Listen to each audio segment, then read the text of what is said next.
తెలంగాణ ముఖ్యమంత్రి రేవంత్ రెడ్డి ప్రతిపక్షంలో ఉన్నప్పుడే మంచిగా మాట్లాడుతుంటే ఆయనకు ఎవ్వరు కూడా స్క్రిప్ట్ ఇవ్వాల్సిన అవసరం లేదు. దేని మీదైనా ప్రెస్ మీట్ పెట్టాలనుకుంటే ఆయన చక్కగా దాని గురించి మొత్తం టోటల్గా డెప్త్గా ప్రిపేర్ అయ్యి వచ్చి పెట్టేవాడు.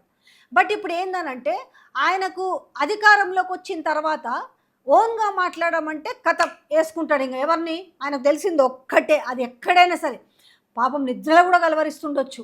కేసీఆర్ కేసీఆర్ కేసీఆర్ అని పాపం నిద్రలో కూడా కలవరిస్తుండేమో. కానీ నిన్న జూన్ 2 సందర్భంగా ప్రజలను ఉద్దేశించి మాట్లాడడానికి ఆయనకి ఎంత కష్టమైందంటే తెలుసా మాట్లాడడానికి. ఒక విధంగా నాకేమనిపించింది కదా, ఒరే ఎవడ్రా ఇది రాసిన సన్నాసుల్లారా, ఇది ఏం జరిగిందని నన్ను ఏం మాట్లాడమంటారు. నాకు తెలిసి ఆయన బాగా రియలైజ్ అయ్యిండేమో అనిపించింది. ఏమో మరి కొంచెం అని ఆయనకి ఏదన్నా కళలో మరి ఏదన్నా వచ్చి జ్ఞానోదయం అయిందో ఏమో. కానీ నిన్న చెప్తున్నాడు అసలు దేశానికి ఆదర్శవంతమంట తెలంగాణలోని సంక్షేమ పథకాల అమలు.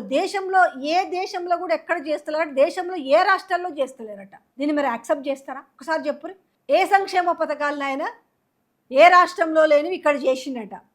ఇచ్చినవి కనీసం గత ప్రభుత్వంలో ఉన్నయే ఈయనకే శాతనైతే లేదు. ఇంకా ఇంత పొడుగు చెప్పి ఇంకా ఆయనకు అయితలేనట్టుంది. ఇక పైన ఒకటి ఎండగొడుతుంది, గింత దానికి ఎండగొడుతుందని పోయినోళ్ళు మీరు రైతుల గురించి నేను నల్లమల్ల రైతు బిడ్డనని మాట్లాడతారే.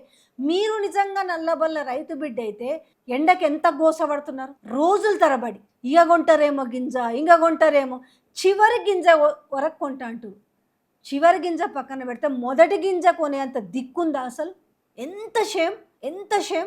గతంలో ముఖ్యమంత్రి 2 గంటలు ప్రజలను ఉద్దేశించి మాట్లాడలేదా? అదే మీకు తిట్టే వేదిక అయితే 2 గంటలు కాదు 10 గంటలైనా కూడా మీసాలు మెలేస్తారు, తొడలు కొడతారు, వాళ్ళ సాగు కోరుకుంటారు, వీళ్ళ సాగు కోరుకుంటారు.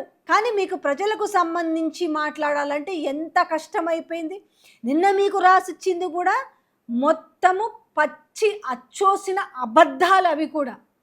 కానీ నిన్న మీకు ఆ అబద్ధాలు చదవడానికి కూడా పాపం ఎండకు చెమటలు గారిపోయినాయి. లేకపోతే మీకు లోపట ఏమన్నా రియలైజ్ అయ్యి చెమటలు గారినాయా? ఇంకెంతకాలం నేను ఈ అబద్ధాలని వల్లవేస్తా, ప్రజలకు మేము ఏమి ఇచ్చినామని, రుణమాఫా మేము పూర్తి స్థాయిలో చేయకపోతుంది, రైతు భరోసా ఇయ్యలేకపోతుంది, మహిళలకు ఏమన్నా ఇవి ఇస్తున్నామంటే అది లేదు, తులం బంగారం ఏమైనా ఇస్తున్నామంటే అది లేదు, ఏ ఒక్కటి లేదు కదా అనేసి నిజంగా ఆ ఎండకు ఉక్కిరి బిక్కిరై చెమటలు గారు ఆపేసిర్రా? ఏమనుకోవాలి? నిజంగా ఆ భగవంతుడు మీకు ఆ జ్ఞానోదయాన్ని ప్రసాదించి మీరు రియలైజ్ అయితే మహానుభావ మీకు నిండుగా చేతులెత్తి దండం పెట్టొచ్చు.